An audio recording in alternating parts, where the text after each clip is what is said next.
Praise the Lord, hallelujah. യേശുവിൽ ഏറ്റവും പ്രിയമുള്ള സഹോദരി സഹോദരന്മാരെ, ഈ പ്രഭാതത്തിൽ നിങ്ങളുമായി പങ്കുവയ്ക്കുന്ന വചനഭാഗം കൊളോസ്സസ് ലേഖനം 1 അധ്യായം 24 വാക്യം. പ്രഭാതത്തിൽ ഈ വചനം കേൾക്കുമ്പോൾ വലിയ വാഗ്ദാനത്തിലപ്പുറമായിട്ടും എനിക്ക് എങ്ങനെയാണ് ക്രിസ്തുവിൻ്റെ സഹനത്തിൽ പങ്കാളിയാകാൻ സാധിക്കുക എന്ന് വചനഭാഗം നമ്മെ പഠിപ്പിക്കുന്നുണ്ട്. അങ്ങനെ പങ്കാളികളാകുമ്പോൾ അതിലൂടെ ദൈവത്തിൻ്റെ വാഗ്ദാനം എന്നിലേക്ക് കടന്നു വരുന്നുണ്ട്. മറ്റു മക്കളുടെ സഹനത്തിൽ പങ്കാളികളാകുകയും, വീണ്ടും വചനം പറയുന്നത് എങ്ങനെയാണ് ക്രിസ്തുവിൻ്റെ സഹനത്തിൽ പങ്കാളികളാകാൻ സാധിക്കുക എന്നാണ് ഈ വചനം പറയുന്നത്. അപ്പോൾ വചനത്തെക്കുറിച്ച് ധ്യാനിക്കുമ്പോൾ വചനപ്രകാരമാണ്. കൊളോസ്സസ് ലേഖനം 1 അധ്യായം 24 വാക്യം. നിങ്ങളെ പ്രതിയുള്ള പീഡകളിൽ ഞാൻ സന്തോഷിക്കുന്നു.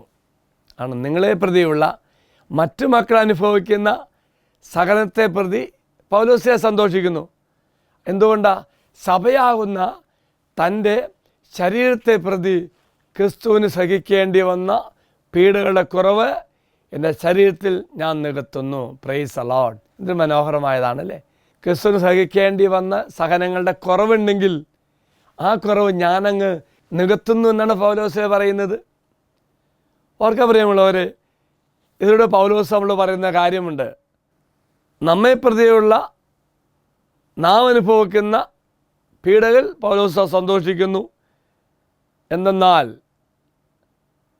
സഭയാകുന്ന തൻ്റെ ശരീരത്തെ പ്രതി ക്രിസ്തുവിന് സഹിക്കേണ്ടി വന്ന കുറവ് നാം നികത്തുന്നു എന്നാണ് ഇവിടെ അർത്ഥമാക്കുന്നത്. അപ്പോൾ തമ്പുരാൻ്റെ കുരിശോട് ചേർത്ത് വെച്ച് എൻ്റെ സഹനം ചേർത്ത് വയ്ക്കുമ്പോൾ ആ സഭയുടെ വലിയ ശക്തിയിലേക്കും സഭയ്ക്ക് വേണ്ടി സഹിക്കുന്നവർ, ക്രിസ്തുവിനോട് സഹിക്കുന്നവർക്ക് ശക്തിയായി മാറുമെന്നാണ് പൗലോസ് പറയുന്നത്. ഇത് നിമിത്തമായിട്ട് യേശുവിൻ്റെ വേലയിൽ നമുക്ക് പങ്കുപറ്റാൻ സാധിക്കുമെന്നാണ് പൗലോസ്യ നാമുമായി പങ്കുവയ്ക്കുന്നത്. ഒപ്പം തന്നെ മറ്റുള്ളവർ നന്മയ്ക്ക് വേണ്ടി നമ്മളുടെ കഷ്ടപ്പാട് അർപ്പിച്ചുകൊണ്ട് ജീവിക്കാൻ നമുക്ക് സാധിക്കുമെന്നാണ് പറയുന്നത്. അപ്പം ഞാൻ അനുഭവിക്കുന്ന കഷ്ടപ്പാടും തെറ്റിദ്ധാരണകളും കുരിശുകളും എല്ലാം മറ്റു മക്കളുടെ വിശുദ്ധിക്ക് വേണ്ടി, മറ്റു മക്കൾ സഭയ്ക്ക് വേണ്ടി, ഈശോയ്ക്ക് വേണ്ടി സഹിക്കേണ്ടി വരുമ്പോൾ അത് ശക്തിയായി മാറുമെന്നാണ് പൗലോസ് പറയുന്നത്. പൗലോസ്ലിയുടെ കാഴ്ചപ്പാടിൽ ക്രിസ്തുവിനും സഭയ്ക്കും വേണ്ടിയുള്ളതാണ് നമ്മുടെ കഷ്ടപ്പാടെന്ന് പൗലോസ് ഓർമ്മിപ്പിക്കുന്നു. വീണ്ടും പൗലോസിന് ഒരു വിഷമം എന്താണെന്നറിയാമോ? തൻ്റെ സഹനങ്ങളും തൻ്റെ ബുദ്ധിമുട്ടുകളെല്ലാം ഈശോയെ പ്രതി, സഭയെ പ്രതി സഹിക്കുന്നു. അപ്പോഴും പൗലോസ് പറയുന്നതെന്നറിയാമോ? സഹനം കുറവാണെന്ന് പറയുന്നത്, ഇനിയും പോരാന്ന് പറയുന്നത്. യേശുവിനെ പ്രതി കൂടുതൽ സഹിക്കുമ്പോഴാണ് ക്രിസ്തുവിനോട് കൂടുതൽ അനുരൂപമാകുന്നു എന്ന് പൗലോസ് ചിന്തിക്കുകയാണ്. അപ്പോൾ അവർക്ക് പ്രിയമുള്ളവരെ, കഷ്ടതയുടെ ഉദ്ദേശം പൗലോസിൻ്റെ കാഴ്ചപ്പാടിൽ സഭയുടെ നന്മയ്ക്കും ദുർബലരായ വിശ്വാസികളെ ശക്തിപ്പെടുത്തുവാനും സുവിശേഷം പ്രസംഗിക്കുന്നവരെ പ്രോത്സാഹിപ്പിക്കുവാനുമാണെന്നാണ് പൗലോസിൻ്റെ കാഴ്ചപ്പാട്. അപ്പോൾ കഷ്ടപ്പാടിൽ സന്തോഷിക്കുന്ന ഒരു സ്നേഹിയായി നാം പൗലോസിനെ കാണുകയാണ്. കഷ്ടപ്പാടിൽ സന്തോഷിക്കുന്നു. അങ്ങനെ കൂടുതൽ സന്തോഷിക്കുമ്പോൾ കൂടുതൽ തമ്പുരാൻ്റെ ഒപ്പം ചേരാൻ പറ്റുമെന്നും തമ്പുരാൻ്റെ സഹനത്തിൽ പങ്കാളികളാകാൻ സാധിക്കുമെന്നും പൗലോസിലേക്ക് ഉറച്ച ബോധ്യമുണ്ട്. വീണ്ടും ഇതൊരു സേവനമായിട്ടാണ് പൗലോസിനെ കാണുന്നത്. അത് കഷ്ടപ്പാട് തമ്പുരാൻ്റെ സഭയെ ശുശ്രൂഷിക്കാനുള്ള ഒരു കടമയായിട്ടോ സേവനമായിട്ടാണ് പൗലോസ്ലിയ ഇതിനെല്ലാം കാണുന്നത്. ക്രിസ്തുവിൻ്റെ കഷ്ടതകൾ ഇല്ലാത്തത് പൗലോസ് നിറയ്ക്കുന്നു എന്നാണ് പൗലോസ്ലിയ പറയുന്നത്. ഒപ്പം തന്നെ പ്രിയമുള്ളവരെ, ക്രിസ്തുവിനെ പീഡിപ്പിക്കുന്ന മക്കളിൽ നിന്നും ക്രിസ്ത്യാനികൾക്ക് ഈ അനുഭവം ഉണ്ടാകുന്നത്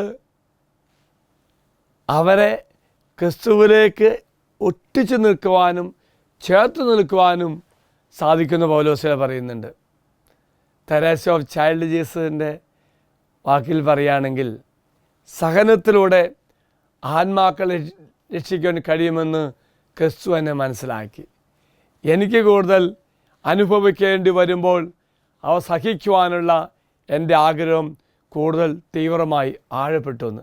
ഇതൊരു മനോഹരമായ വചനമല്ലേ? അപ്പോൾ ആ വിശുദ്ധ അമ്മ എന്താ പറയുന്നത്? കൂടുതൽ സഹിക്കേണ്ടി വരുമ്പോൾ അതെന്നെ സഹിക്കുവാനുള്ള ആഗ്രഹം കൂടുതൽ കൂടുതൽ ആഴപ്പെടുത്തിയെന്ന്. ഇതാ പൗലോസ്ലേഖൻ പറയുന്നത്.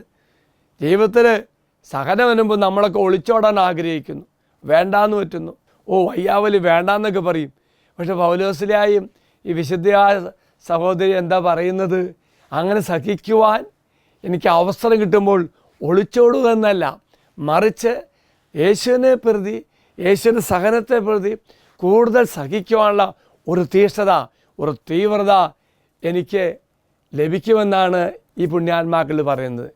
ഇങ്ങനെ നമുക്കും പ്രാർത്ഥിക്കാൻ പ്രിയമുള്ളവരെ. കർത്താവായ ദൈവമേ, അങ്ങയുടെ ജ്ഞാനത്താൽ യേശുവിനോട് കൂടെ കഷ്ടപ്പെടുവാൻ എനിക്ക് അവസരം നൽകിയതിനോത്ത് നന്ദി പറയുന്നു. ആത്മാക്കളുടെ രക്ഷയ്ക്കായി എൻ്റെ കഷ്ടപ്പാടുകൾ അർപ്പിക്കുവാൻ കർത്താവെ എന്നെ സഹായിക്കണമേ. പ്രിയമുള്ളവരെ, അച്ഛൻ ഈശോയുടെ ആശീർവാദം തരാം. കർത്താവെ, വചനം ശ്രവിക്കുന്ന സർവ്വമക്കളെയും നിൻ്റെ പക്കലേക്ക് സമർപ്പിച്ച് പ്രാർത്ഥിക്കുന്നു. ഈ ലോക ജീവിതത്തിൽ ഞങ്ങൾ നേരിടേണ്ടി വരുന്ന സഹനവും കഷ്ടപ്പാടും ദുഃഖങ്ങളും വേദനയും എല്ലാം ഒളിച്ചോടുവാൻ ഉള്ള ഞങ്ങളുടെ ആഗ്രഹത്തെ സമർപ്പിക്കുന്നു. കർത്താവെ, നീ ആഗ്രഹിക്കുന്ന പോലെ ഒളിച്ചോടുവാനല്ല, മറിച്ച് നിൻ്റെ പുത്രനോട് ചേർന്ന് നിന്നുകൊണ്ട് ലോകത്തെ രക്ഷിക്കുവാൻ, സഹനം സ്വീകരിക്കുവാനും, അങ്ങനെ സഹനത്തിൽ കടന്നു പോകുമ്പോൾ കൂടുതൽ സഹിക്കുവാനുള്ള തീഷ്ണത, തീവ്രത ഞങ്ങൾക്ക് പ്രദാനം ചെയ്യണമെന്ന് പ്രാർത്ഥിക്കുന്നു. ദൈവമേ, നിൻ്റെ കൃപയും അനുഗ്രഹവും ഞങ്ങളേക്ക് വർഷിക്കപ്പെടട്ടെ. ഒപ്പം ദൈവത്തിൻ്റെ സംരക്ഷണ വലയത്തിലായി ജീവിക്കുവാൻ കർത്താവെ ഞങ്ങളെല്ലാവരെയും അനുഗ്രഹിക്കണമേ.